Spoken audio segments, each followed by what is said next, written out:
নমস্কার বন্ধুরা, আশা করি আপনারা সবাই ভালো আছেন। তো আজকে যে টপিকটা নিয়ে আলোচনা এসছি সেটা বেসিক্যালি মেডিকেল সায়েন্সে গাইনোকোলজি চ্যাপ্টারে পড়ানো হয়। আর 11-12-এ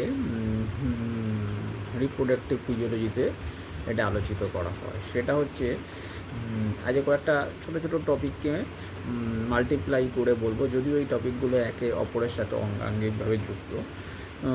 যেটা মহিলাদের ক্ষেত্রে এবং পুরুষদের ক্ষেত্রে সমানই প্রযোজ্য, দুজনের ক্ষেত্রেই সমানভাবে সেটা দেখা যায় এবং সমাজের ইম্প্যাক্টটা খুবই বিশাল। ঠিক আছে, এবং এটা সম্পর্কে অনেক ভ্রান্ত ধারণাও রয়েছে বিভিন্ন মানুষের মধ্যে। তথাকথিত একটু কম পড়াশোনা জানা বা সকল কম পড়াশোনা জানা বললে হবে না, বর্তমানে এডুকেটেড মানুষদের মধ্যেও এটা নিয়ে কনফিউশন আছে এবং এর জন্য একটা ব্লেম গেম মতো একে অপরকে দিতে শুরু করে। বিশেষ করে মেয়েদের ক্ষেত্রে এই ব্লেম গেমটা আসে। তো বন্ধুরা, আজকে যে টপিকটা নিয়ে আমি আলোচনা করব সেটা হচ্ছে ইনফার্টিলিটি বা বন্ধ্যাত্ব। ঠিক আছে, তার সাথে যুক্ত হবে আনুষঙ্গিকভাবে এর সাথেই অ্যাডজয়েনিং ব্যাপারটা, যেটা হচ্ছে পিসিওএস, পিসিওডি, এই টপিকগুলো আসবে। তা এটা আলোচনা করার আগে ইনফার্টিলিটি মানে বাংলা যেটাকে বলা হয় বন্ধ্যাত্ব। ঠিক আছে, তা বন্ধ্যাত্ব বিষয়টি আলোচনা করার আগে, বন্ধ্যাত্ব মানে কি, যেটা আর কি আপনার সন্তান বা সন্ততি বা পরবর্তী জেনারেশন তৈরি করতে না পারার জন্যে যে সিচুয়েশানটা ক্রিয়েট হয়, যে একটা মানসিক অস্থিরতা বা মনোটনিক চলে, যেটা যেটা যে মনোটনিক জন্ম দেয় সেই সিচুয়েশানটার কি বন্ধ্যাত্ব, সেটা কী। তো বন্ধ্যাত্ব আলোচনাটা শুরু করার আগে অ্যাকচুয়াল টপিকটা কি, যে অ্যাকচুয়াল টপিকটা আমরা সবাই জানি, সেটা হচ্ছে যে কি, রিপ্রোডাক্টিভ ফিজিওলজিতে যেটা পড়ানো হয় যে মেয়েদের শরীরে সেক্স ক্রোমোজোম থাকে এক জোড়া XX, ছেলেদের শরীরে সেক্স ক্রোমোজোম থাকে XY। ঠিক আছে, অর্থাৎ এক্স ক্রোমোজোমটা সবসময় মেয়েদের ক্যারেক্টারকে বহন করে, ওয়াই ক্রোমোজোমটা অনলি ফর ছেলেদের ক্যারেক্টারকে বহন করে। আমি যে ছেলে তার জন্য কারণ হচ্ছে আমার ওয়াই ক্রোমোজোম। ঠিক আছে, তো প্রশ্ন হচ্ছে যে বন্ধ্যাত্বকে একভাবে ডিসক্রাইব করার আগে কনসেপ্টে যেটা আর কি নর্মাল প্রসিডিউর, সেটা কি যে পিতা এবং মাতার স্বতঃস্ফূর্তভাবে যৌন মিলনের ফলে পিতার শরীর থেকে শুক্রাণু আসে এবং মাতার শরীর থেকে ডিম্বাণু আসে। সেই শুক্রাণুটা যদি ওয়াই ক্রোমোজোম ক্যারি করে এবং সেই ওয়াই ক্রোমোজোম ক্যারিওয়ালা শুক্রাণুর সাথে যদি মাতার এক্স ক্রোমোজোমওয়ালা ডিম্বাণুর মিলন ঘটে, তার ফলে যে সন্তানটি প্রাপ্তি হয় বা সেটি হচ্ছে XY, দ্যাট ইজ ছেলে বা পুত্র সন্তান। আবার বা পিতার শরীর থেকে যে ক্রোমোজোমটা আছে সেটা যদি ওয়াই ক্যারেক্টারকে বহন করে এবং মায়ের শরীর থেকে যে ডিম্বাণুটা আসছে সেটা যদি সেটা এক্স ক্যারেক্টারটাকে অবশ্যই বহন করবে। এটার মিটিংয়ের ফলে XY যে সন্তানটি প্রাপ্ত হয় সেটা হচ্ছে মেয়ে। আমি ইন্টারসেক্সের বিষয়ে এখন যাচ্ছি না, ইন্টারসেক্স নিয়ে পরে আমি অন্য একটা ভিডিও করবো। ঠিক আছে, আমি এখানে কনসেন্ট্রেট করছি ইনফার্টিলিটি নিয়ে। তাহলে পুত্র সন্তান কীভাবে হয়, কন্যা সন্তান কীভাবে হয়, সংক্ষেপে আমি এই ব্যাপারটা বললাম যে পুত্র সন্তান সৃষ্টির জন্যে এবং কন্যা সন্তান সৃষ্টির জন্য কোন কোন ক্রোমোজোমগুলো দায়ী। তাহলে এই সংক্ষিপ্ত আলোচনা থেকে একটু বোঝা যাচ্ছে যে পুত্র সন্তানের জন্য শুধু যদি কেউ একমাত্র দায়ী হয় তাহলে সেটা হচ্ছে একমাত্র পিতা। এর জন্য মাতার কোনো দায়িত্ব নেই, কারণ মাতার শরীরের মধ্যে দুটো এক্স ক্রোমোজোমই রয়েছে, যেটা মেয়েদের ক্যারেক্টারকেই ক্যারি করে, আর পুত্রের ক্যারেক্টারকে ক্যারি করে একমাত্র ওয়াই ক্রোমোজোম, যেটা পিতার শরীর থেকে আসে। এটা হচ্ছে নর্মাল প্রসিডিওর, নর্মাল ফেনোমেনা। এটা হচ্ছে কনসেপ্ট যে কীভাবে সন্তান ছেলে সন্তান বা মেয়ে সন্তান হয়। এইবারে যেটা আসছি যে কনসেপ্টটা হচ্ছে গিয়ে কীভাবে জিনিসটা হয়, সেটা হচ্ছে ধরুন মেয়েদের শরীরে, ছেলেদের শরীরে স্পার্মাটোজেনেসিস প্রক্রিয়া শুক্রাণু উৎপন্ন হয় এবং মেয়েদের শরীরে ওজেনেসিস প্রক্রিয়ার মাধ্যমে ডিম্বাণু তৈরি হয়। আচ্ছা, ছেলেদের শরীরে এই শুক্রাণু তৈরিতে এবং মেয়েদের শরীরে এই ডিম্বাণু তৈরিতে স্পেশাল কিছু হরমোনগুলো কাজ করে, এদেরকে সেক্স হরমোন বলে। ছেলেদের ক্ষেত্রে সেই মেন হরমোনটি হলো টেস্টোস্টেরন, আরও অন্যান্য হরমোনও আছে, কিন্তু মেন হরমোনটা হচ্ছে টেস্টোস্টেরন, যেটা শুক্রাণু উৎপাদন করতে সহায়তা করে।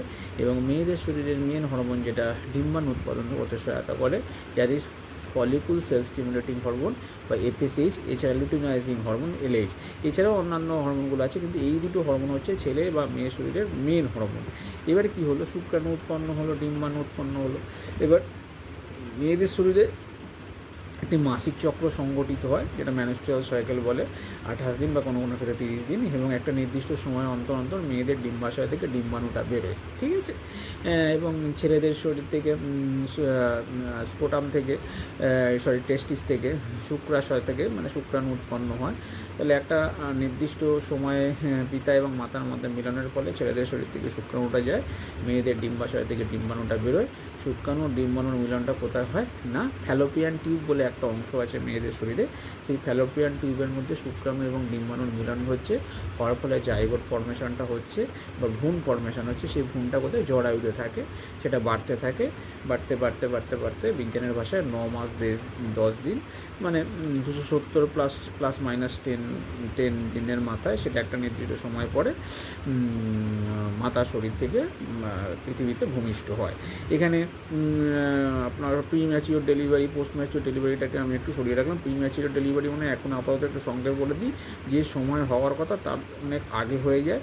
পোস্ট ম্যাচিওর ডেলিভারির সময় তো কমই হয়, যে সময় হওয়ার কথা তার একটু পরে হয়। এটা আমি জাস্ট একটা ছাপ দিয়ে গেলাম যে প্রি ম্যাচিওর মানে সময় হওয়ার থেকে অনেক আগে হয়, পোস্ট ম্যাচিওরটা একটু পরে হয়, কিন্তু পোস্ট ম্যাচিওরটা ফেনোমেননটা না প্রি ম্যাচিওরটা সাধারণত দেখা যায়। তাহলে কনসেপ্টটা কী হলো, পিতার শরীর থেকে শুক্রাশয় থেকে শুক্রাণু হলো, মাতার শরীর থেকে ডিম্বাশয় থেকে ডিম্বাণু হলো, শুক্রাণু ডিম্বাণুর মিলনটা ঘটলো কোথায়, মিটিংয়ের পরে ফ্যালোপিয়ান টিউবে, সেখানে জাইগোটটা ফর্মেশন হলো বা ভ্রূণটা হলো, ভ্রূণটা গিয়ে ফ্যালোপিয়ান টিউব থেকে জরায়ুতে গেল, গিয়ে সেখানে একটা নির্দিষ্ট সময়ের মধ্যে বিভিন্ন স্টেজ অতিক্রম করে 9 মাস 10 দিন পরে সেটা সন্তান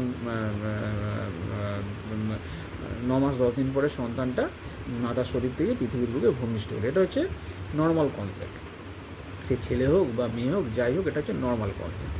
তাহলে আমি এখানে আমরা কি দেখলাম যে রিপ্রোডাকশানের ক্ষেত্রে বা সন্ততি প্রাপ্তির ক্ষেত্রে কী জিনিসগুলো এলো, পিতার দেহ থেকে শুক্রাশয় থেকে শুক্রাণু, মাতার দেহ থেকে ডিম্বাশয় থেকে ডিম্বাণু, এবং কোথায় কোথায় দিয়ে এলো, কোন কোন পার্টটা ইউজ হলো না ছেলেদের শুক্রাশয় শুক্রাণু উৎপাদন করার জন্য টেস্টোস্টেরন, মেয়েদের শরীরে ডিম্বাশয় থেকে ডিম্বাণু উৎপাদন করার জন্য ফলিকুল সেল স্টিমুলেটিং হরমোন, এবং ডিম্বাণু এবং শুক্রাণুর মিলনস্থলটা হচ্ছে কোন জায়গাটায়, ফ্যালোপিয়ান টিউব, এবং পরবর্তী ক্ষেত্রে জাইগোট বা ভ্রূণটা ফর্মেশন করার পর সেটা বেড়ে উঠছে কোথায়, জরায়ু।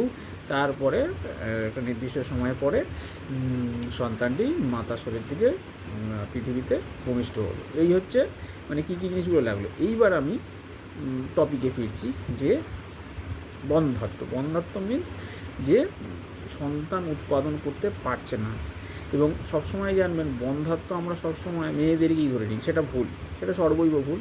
বন্ধ্যাত্ব সবসময় কাপেলে হয়, ছেলে এবং মেয়ে, অর্থাৎ ছেলে একটা সন্তান বা সন্ততি উৎপাদনের ক্ষেত্রে একটা ছেলের 50%, একটা মেয়ের 50% ইনভলভমেন্ট মিলে 100% ইনভলভমেন্টে একটা সন্তান বা সন্ততি প্রাপ্তি হচ্ছে, ঠিক আছে। তাহলে কোনো একটা মাতা, কোনো একটি মেয়ের সন্তান উৎপন্ন হচ্ছে না, তার জন্য যদি শুধু মেয়েটাই দায়ী, এটা সম্পূর্ণ ভুল। তাই ছেলেটাও দায়ী হতে পারে, মেয়েও দায়ী হতে পারে। সেই ক্ষেত্রে আমরা বন্ধ্যাত্বকে কখনো একটা ইন্ডিভিজুয়াল হিসাবে কারোর প্রবলেম বলতে পারি না। এটা হচ্ছে গিয়ে কি না ছেলে এবং মেয়ে বা যে পিতা এবং মাতার বন্ডিংটা হচ্ছে তাদের দুজনেরই সমস্যা হতে পারে। সেক্ষেত্রে কী সমস্যা হতে পারে, প্রথম থেকে শুরু করি।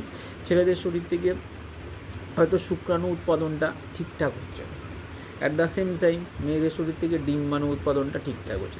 একটু ইন্টারে ঢুকি, ছেলেদের শরীর থেকে শুক্রাণুটা ঠিকঠাক উৎপন্ন হচ্ছে, মানে শুক্রাণুর হয়তো কাউন্টিংটা কমে গেছে। যত সংখ্যক শুক্রাণু আছে একটা সিমেনের মধ্যে, তত সংখ্যক সিমেনের মধ্যে রেশিওতে দেখা যায় যে কত সংখ্যক শুক্রাণু ছুটতে পারে। এই কথাটা আমি কেন বললাম, আমরা বলেছি যে একটা ডিম্বাণুকে নিষিক্ত করার জন্য লক্ষ লক্ষ শুক্রাণু তার দিকে ধাবিত হয়, একটা মাত্র শুক্রাণুই স্ট্যান্ডার্ড প্রসিডিউর অনুযায়ী ডিম্বাণুর মধ্যে নিষিক্ত করতে পারে, বাদবাকিরা নিষিক্ত করতে পারে না। সেই জন্য আমি আপাতত এইটুকু বলে রাখলাম। এটার অনেকগুলো ফ্যাক্টর আছে, কেন একটাই নিষিক্ত করছে, কেন বাকিরা করতে পারছে না। যদি কোনো কারণে একসাথে দুটো নিষিক্ত করে তখন কী হবে, সেগুলো আমি অন্য একটা ভিডিওতে বলবো, যে মনোজাইগোটের 3, ডাইজাইগোটের 2, এগুলো আমি অন্য একটা ভিডিওতে নিশ্চয়ই ডিটেলসে আলোচনা করব।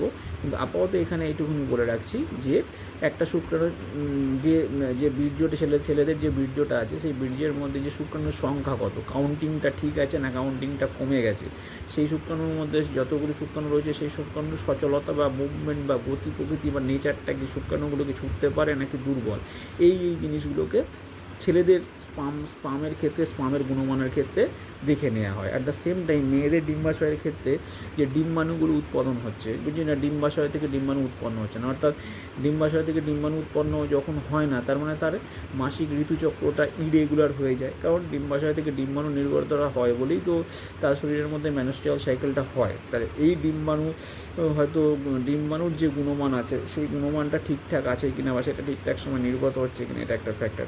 তাহলে এটা প্রথম ফ্যাক্টর। সেকেন্ড ফ্যাক্টর কী হচ্ছে, ওই স্পারমাটোজেনেসিস বা ওই মেয়েদের শরীরে ওজেনেসিস প্রক্রিয়াকে নিয়ন্ত্রণ করে দুটো মেন হরমোন। কী বলেছিলাম, ছেলেদের ক্ষেত্রে টেস্টোস্টেরন, মেয়েদের ক্ষেত্রে হচ্ছে ফলিকুল সেল স্টিমুলেটিং হরমোন বা এবং লুটিনাইজিং হরমোন। তাহলে দেখতে হবে সেই টেস্টোস্টেরন হরমোনের সিক্রেশনটা ঠিকঠাক আছে কিনা, কমে গেছে না কমেছে কিনা, বা মেয়েদের ক্ষেত্রে ডিম্বাশয় থেকে ডিম্বাণু উৎপাদন করার ক্ষেত্রে ফলিকুল সেল স্টিমুলেটিং হরমোনটা ঠিকঠাক বেরোচ্ছে কিনা না কমে গেছে। যদি এই টেস্টোস্টেরন কম খরিত হয় তাহলে সেক্ষেত্রে শুক্রাশয় থেকে শুক্রাণু উৎপাদন কমে যাবে। অন্যদিকে ডিম্বাশয় থেকে ডিম্বাশয়ের ক্ষেত্রে যদি মেয়েদের শরীরের ক্ষেত্রে যদি ফলিকুল সেল স্টিমুলেটিং হরমোনটা কমে যায়, যা খনন করার কথা, আসলে সেক্ষেত্রে ডিম্বাণু উৎপাদনটা কমে যাবে। তাহলে এটা গেল দুটো ফ্যাক্টর। এইবারে আসছি 3 নম্বর পয়েন্ট। 3 নম্বর পয়েন্ট কী হতে পারে, লাইফস্টাইল। আবার সেই লাইফস্টাইল, প্রত্যেকটা ভিডিওতে লাইফস্টাইল একটা ব্যাপারটা আসে। লাইফস্টাইল মানে কি, ম্যাক্সিমাম ছেলে, এখনও মেয়েরাও করে, অতিরিক্ত পরিমাণে অ্যালকোহল ইনটেক করে বা নিকোটিন ইনটেক করে বা আরও অন্যান্য নেশা করে, স্ট্রেসফুল লাইফ, ছেলে এবং মেয়ে দুজনের ক্ষেত্রেই, মানে বেশিরভাগ ক্ষেত্রে এখন দেখা যায় ছেলে এবং মেয়ে দুজনেই, ছেলে এবং মেয়ে দুজনেই কর্মজগতের সাথে যুক্ত। তাহলে সেক্ষেত্রে তাদের লাইফস্টাইলটার মধ্যেও চেঞ্জ আসে, খাওয়া দাওয়ার ক্ষেত্রে চেঞ্জ আসে। এই যে বললাম, অতিরিক্ত পরিমাণে অ্যালকোহল ইনটেক, অতিরিক্ত পরিমাণে স্মোকিং, অতিরিক্ত পরিমাণে জাঙ্ক ফুড খাওয়া, প্রত্যেকটা জিনিস, প্রত্যেকজন এভরিথিং, ঘুম কম হওয়া, স্ট্রেস বেশি পরিমাণে পড়া, এইগুলো কিন্তু ছেলেদের ক্ষেত্রে স্পাম কাউন্টকে কমিয়ে দেয়, মেয়েদের ক্ষেত্রে ওভুলেশনটাকে বা মেনস্ট্রুয়াল সাইকেলটাকে ইরেগুলার করে। ঠিক আছে, এগুলো 3 নম্বর পয়েন্ট। 4th নম্বর পয়েন্ট হচ্ছে গিয়ে ব্যায়াম বা যোগাসন বা যে কারণে যেটা দিয়ে আমরা কি আমাদের শারীরিক গঠনটাকে ঠিকঠাক রাখি, সেইগুলোর অভাব, অর্থাৎ এক্সারসাইজ না করা বা শরীরকে মেনটেন করা ঠিকঠাক না করে রাখা, সেটাও কিন্তু একটা ছেলেদের ক্ষেত্রে স্পাম কাউন্টের কারণ, মেয়েদের ক্ষেত্রে ওভাম কাউন্টের কারণ। এইবারে পরের যে পয়েন্টটা আসবো, যেটাই বলেছিলাম, সেটা হচ্ছে মেয়েদের ক্ষেত্রে পিসিওএস। এটা স্পেশালি ফর মেয়েদের ক্ষেত্রে। আর একটা আছে পিসিওডি। তাহলে পিসিওএস কথাটার মানে কি, পি মানে পলি, সি মানে সিস্টিক, ও মানে ওভারিয়ান, এস মানে হচ্ছে সিনড্রোম।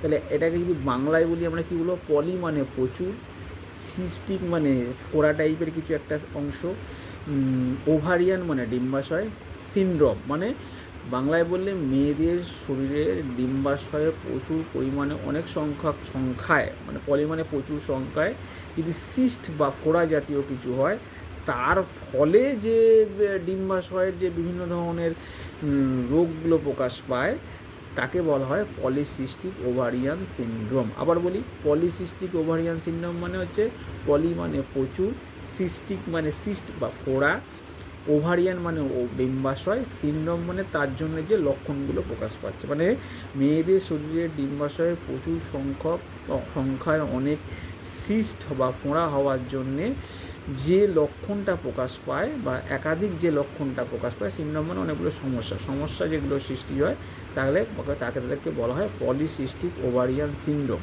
এর ফলে কি হয়, মেয়েদের ডিম্বাশয় থেকে ডিম্বাণুগুলো ঠিকঠাক সময় বেরোতে পারে না, মানে ফোড়াগুলোর গ্যাপে আটকে যায় বা টিউমারগুলোর গ্যাপে আটকে, ডিম্বাণুগুলো ঠিকঠাক সময় বেরোতে পারে না। অ্যাজ এ রেজাল্ট কী হয়ে যায় না, মেয়েদের শরীরের মেনস্ট্রুয়াল সাইকেল বা মাসিক চক্রটা ইরেগুলার হয়ে যায়, মানে এলোমেলো হয়ে যায়, মানে ওরা মেয়েরা নিজেরাই বুঝতে পারে না যে তাদের ঋতুচক্রটা হচ্ছে কি হচ্ছে না, কারণ ডিম্বাণুটা নিঃসরণ হয় বলেই তো মাসিক চক্রটা হয়। ঠিক আছে, অ্যাট দ্য সেম টাইম ছেলেদের শরীর থেকে একটা হরমোন বেরোয় অ্যান্ড্রোজেন, সেই ধরনের একটা হরমোন মানে অ্যান্ড্রোজেনই মেয়েদের শরীর থেকে বেরোতে থাকে। এবং অ্যান্ড্রোজেন হরমোন বেরোলে কী হয় না, মেয়েদের মুখে ব্রণ হবে, দাড়ি গোপের মতো রেখা উঠবে, ঠিক আছে, এবং গলার স্বরটা চেঞ্জেস আসবে, ঠিক আছে।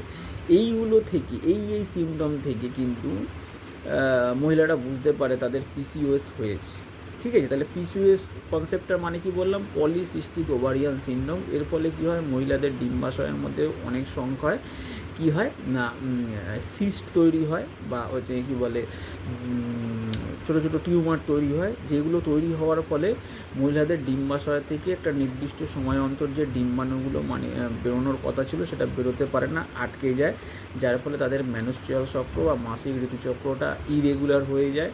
এবং এর সাথে কী হয়, এক ধরনের হরমোন বেরোয় যেটাকে বলা হয় অ্যান্ড্রোজেন হরমোন, যেটা অ্যাকচুয়ালি ছেলেদের হরমোন, সেটা মেয়েদের শরীর থেকে বেরোয়। এই হরমোনটা বেরোনোর ফলে মেয়েদের শরীরের মধ্যে গলা স্বরের চেঞ্জেস আসে, চোখে মুখের মধ্যে ব্রণ সৃষ্টি হয়, আর কী হয়, দাড়ি বা গোফের রেখা উঠতে থাকে, ঠিক আছে। এই পিসিওএস কিন্তু আপনার বন্ধ্যাত্বের কিন্তু একটা অন্যতম কারণ, ঠিক আছে, পিসিওএস। এবার একটা টপিক বলেছিলাম কি, পিসিওডি মানে পলিসিস্টিক ওভারি ডিজিজ, মানে এর সাথে পিসিওএসের ডিফারেন্সটা কি, পলিসিস্টিক ওভারিয়ান ডিজিজ মানে হচ্ছে পলি মানে প্রচুর, সিস্টিক মানে সিস্ট, ওভারি মানে ডিম্বাশয়, ডিজিজ মানে রোগ। ওটা ছিল পলি মানে প্রচুর, সিস্টিক মানে হচ্ছে সিস্ট, ওভারিয়ান মানে ডিম্বাশয়, সিনড্রোম মানে সমস্যা, মানে ডিম্বাশয়ে প্রচুর পরিমাণে সিস্ট তৈরি হওয়ার ফলে অনেকগুলো সমস্যা, সেটাকে বলা হচ্ছে polycystic ovarian syndrome. But as per as the PCOD is concern, it's mean polycystic ovarian disease. তার মানে হচ্ছে ডিম্বাশয়ের মধ্যে প্রচুর সংখ্যক সিস্ট তৈরি হয়েছে, প্রচুর সংখ্যক সিস্ট তৈরি হচ্ছে, আর কিছু না। কিন্তু এই পিসিওডিটা যে কোনো দিন যে কোনো মুহূর্তে it will be transfer into the পিসিওএসে কনভার্ট হয়ে যেতে পারে, ঠিক আছে। তাহলে মেয়েদের শরীরের ক্ষেত্রে পিসিওএস একটা মেজর ফ্যাক্টর ফর ইনফার্টিলিটি মানে বন্ধ্যাত্ব হওয়ার জন্য, ঠিক আছে। পিসিওডিটাও তো আমি বলে দিলাম, আর ছেলেদের ক্ষেত্রেও বললাম যে কী কী সমস্যাগুলো রয়েছে। তাহলে এই কারণের জন্যে একটি ছেলে বা একটি মেয়ে, আরও ভালোভাবে বললে একটি পিতা বা একটি মাতা সন্তান ধারণ করতে ব্যাহত হয়, সে ছেলে সন্তানই, পুত্র সন্তানই হোক বা কন্যা সন্তানই হোক। তাহলে এবারে কী বললাম, বন্ধ্যাত্ব বা ইনফার্টিলিটি কী বললাম, কেন হয় বললাম, হলে এফেক্টটা কী হয়। এফেক্টটা কিন্তু যতটা না শারীরিক, তার থেকে বেশি mental, both male and female. ধরুন আপনি কল্পনা করুন না, কোনো একটি দম্পতির যাদের হয়তো ফিনান্সিয়ালি, ইকোনমিক্যালি, সোশ্যালি, কালচারালি দে আর বোথ রিচ, তারা দুজনেই হচ্ছে কি ধনী অর্থে কি মানে সাংস্কৃতিকভাবে, ফিনান্সিয়ালি বা কালচারালি সব দিক থেকেই তারা রিচ, কিন্তু তারা সন্তান প্রাপ্তি তাদের ঘটছে না বিকজ অফ ইনফার্টিলিটি। এটা একটা ছেলে বা মেয়ের ক্ষেত্রে একটা বিশাল ট্রমা সৃষ্টি করে, বিশেষ করে মহিলাদের ক্ষেত্রে বিশাল একটা ট্রমা বা মানসিক দুশ্চিন্তার সৃষ্টি করে, ঠিক আছে। এবং সেই ট্রমাটা সবাই কাটিয়ে উঠতে পারে না। এবং আমি একটা ভিডিওটা শুরু করার ক্ষেত্রে বলেছিলাম যে এখনও আমাদের সমাজে এরম কিছু ভ্রান্ত ধারণা চলে আসে যে সন্তান ধারণ না করার ক্ষেত্রে মেয়েদেরকে বা মহিলাদেরকেই একমাত্র দায়ী করা হয় এবং তাদের ওপর বিভিন্নভাবে মেন্টালি টর্চার করা হয়। এটা সর্বৈব ভুল, সর্বৈব মিথ্যে এবং আনসাইন্টিফিক। একটি দম্পতির সন্তান বা সন্ততি না হওয়ার জন্যে 50% পুত্র এবং 50% পিতা এবং 50% মাতা দেয়। কখনোই এর রিজনটা একজনের ওপর হতে পারে না যে শুধুমাত্র মহিলাটিই দায়ী বা শুধুমাত্র ছেলেটিই দায়ী। এদের দুজনের জয়েন্ট ভেঞ্চারের ফলেই কিন্তু একটি পুত্র বা একটি কন্যা সন্তান পৃথিবীতে এনেও সন্তান পৃথিবীতে আসে, ঠিক আছে। তাই এর এফেক্টটা সুদূর প্রসারী কোন অর্থে বললাম, যে মেন্টালি, যে মানসিকভাবে ট্রমাগ্রস্ত হয়ে যায়, এটা থেকে ওভারকাম করা খুব চাপ হয়ে যায়, মানুষের জীবনে আরও বেশি স্ট্রেস নিয়ে আসে। কোনো ক্ষেত্রে এরমও দেখা যায় যে খুব শিক্ষিত হওয়া সত্ত্বেও বা অত্যাধুনিক ব্যাকগ্রাউন্ড থেকে শিক্ষিত ব্যাকগ্রাউন্ড থেকে আসা সত্ত্বেও এবং সমাজের একটা ভালো স্তরে বসবাস করা সত্ত্বেও এমনও কিছু কিছু কাপলরা রয়েছে যারা জীবনের থেকে খুব নেগেটিভ বা বড় কোনো নেগেটিভ সিদ্ধান্ত নিয়ে নেয় এই ডিসিশান থেকে। এনিহাও বর্তমানে যে চিকিৎসা ব্যবস্থা উন্নতি হওয়ার ক্ষেত্রে এগুলো থেকে কাটিয়ে ওঠার অনেকটাই রাস্তা বেরিয়ে এসছে। এছাড়াও বন্ধ্যাত্বের আরও একটা পয়েন্ট আছে যেটা অনেকের ক্ষেত্রেই অনেকাংশেই কিন্তু দায়ী, সেটা হচ্ছে বয়স। যে মেয়েদের ক্ষেত্রে সাধারণত 32 ইয়ার্সের পর থেকে মেয়েদের যে ওভ্যুলেশন প্রোডাকশানের যে ক্ষমতাটা থাকে সেটার রেটটা কমতে থাকে। তবে ছেলেদের ক্ষেত্রে কিন্তু এই জিনিসটা সেরকম কোনো সায়েন্টিফিক্যালি প্রুফ পাওয়া যায়নি। তবে ছেলেদের ক্ষেত্রেও যে হয় না সেটা বলা যায় না, এটাও ম্যান টু ম্যান ডিপেন্ড করে। মেয়েদের ক্ষেত্রে যেমন ব্যাপারটা বলা যায় 32 এর পরে ডিম্বাশয় বা ওভ্যুলেশন হওয়ার প্রক্রিয়াটা স্তীমিত হতে থাকে। তবে এক্সেপশনাল তো থাকে, তো but exceptional is not the example, ঠিক আছে? কারণ সত্যি কথা বলতে গিয়ে ছেলেদের শরীরের তুলনায় মেয়েদের শরীরটা মোর কমপ্লেক্স। কারণ মেয়েরা এমনই একজন মেয়েদেরকে ভগবান এমনভাবেই বানিয়েছে যে সে একটা সন্তান ক্যারি করতে পারবে, মানে সন্তান ধারণ করতে পারবে। হ্যাঁ, she has the ability to carry a baby. হ্যাঁ, তো ছেলেদের মধ্যে তো ভগবান সেই ক্ষমতাটা দেননি।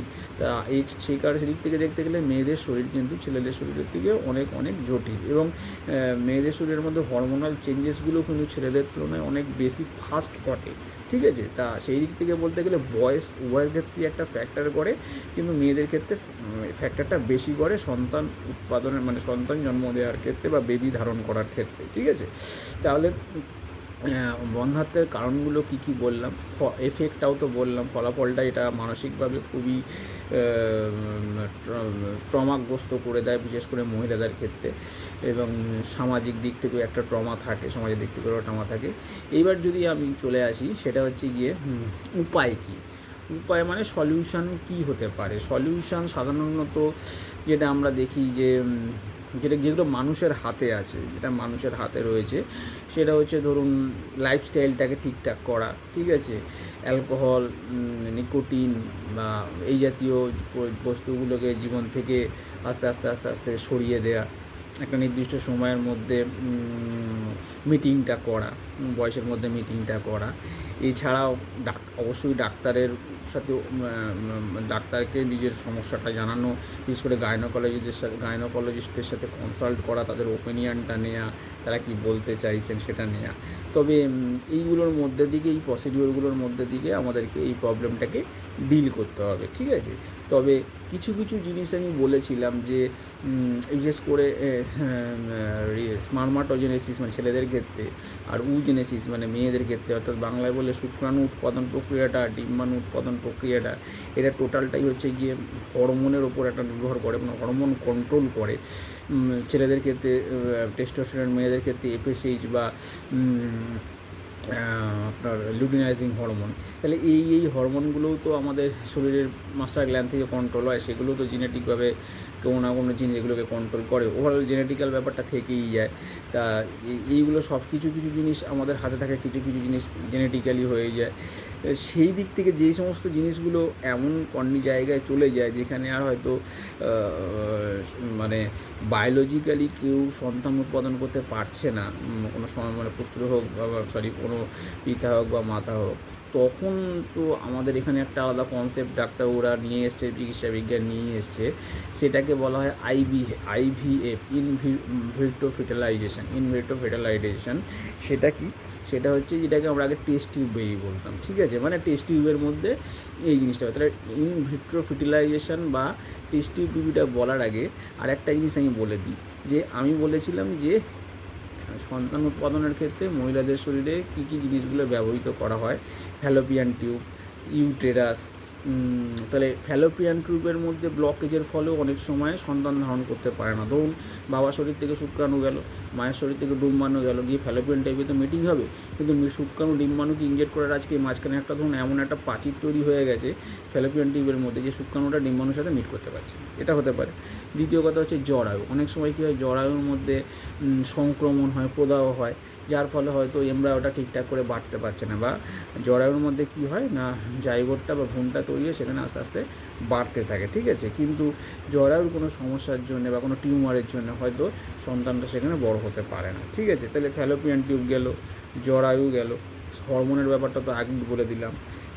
ছেলেদের দিকে স্পার্ম জেনারেশনের ব্যাপারটা এগুলো ঠিকঠাক করে উৎপাদন করতে পারছে না, যার ফলে কাউন্টিংটা কমে যাচ্ছে। তাহলে স্পার্ম কাউন্টিং কমে যাওয়া, ওভামের কোয়ালিটি বা গুণমান খারাপ হওয়া, জরায়ু সংক্রমণ বা প্রদাহ বা টিউমার, ফ্যালোপিয়ান টিউবের মধ্যে যে ব্লকেজ থাকলে এত কারণের জন্যে সন্তান ধারণ নাও হতে পারে। এইবার আসছি পয়েন্টে, সেটা হচ্ছে গিয়ে ফ্যালোপিয়ান টেস্ট টিউব বেবি বা ইনভার্টার ফার্টিলাইজেশন। এটা ভাবুন, এই ফ্যালোপিয়ান টিউবের মধ্যে যে পরিবেশটা আছে সেরকমই একটা পরিবেশ যদি আমি কৃত্রিমভাবে ল্যাবরেটরিতে তৈরি করতে পারি, তাহলে সেখানে তো আমি ফার্টিলাইজেশন করাতে পারি। ফার্টিলাইজেশন মিন কি? একটা শুক্রাণুর সাথে একটা ডিম্বাণুর মিলন, ঠিক আছে।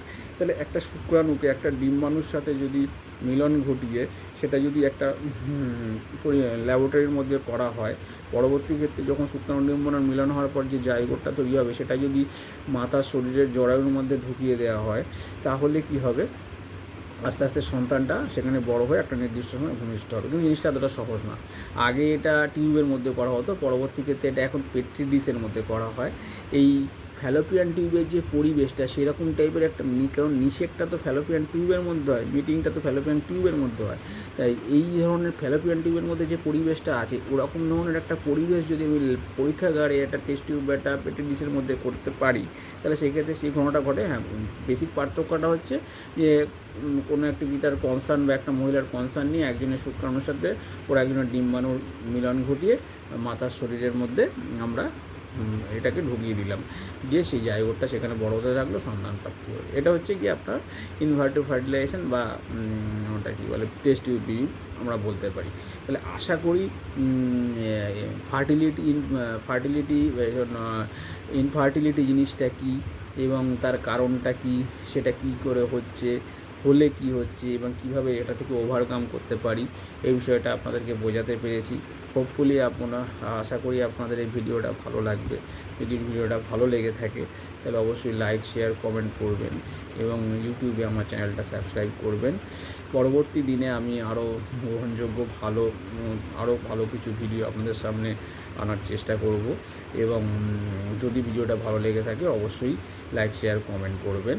তবে এখান থেকে আর একটা বক্তব্য রাখতে চাই, সেটা হচ্ছে এই বন্ধ্যাত্ব নিয়ে যে মানুষের মধ্যে টানাপোড়েনটা থাকে, যা ব্লেম গেমটা থাকে, সেটা থেকে বিরত থাকুন এবং এটা একটা সাময়িক সমস্যা এবং ছেলে মেয়ে উভয়ের ক্ষেত্রেই হতে পারে। কোনো একজন পার্সোনাল ব্যক্তি শুধুমাত্র এই সমস্যার জন্য দায়ী হতে পারে না, হয়ও না।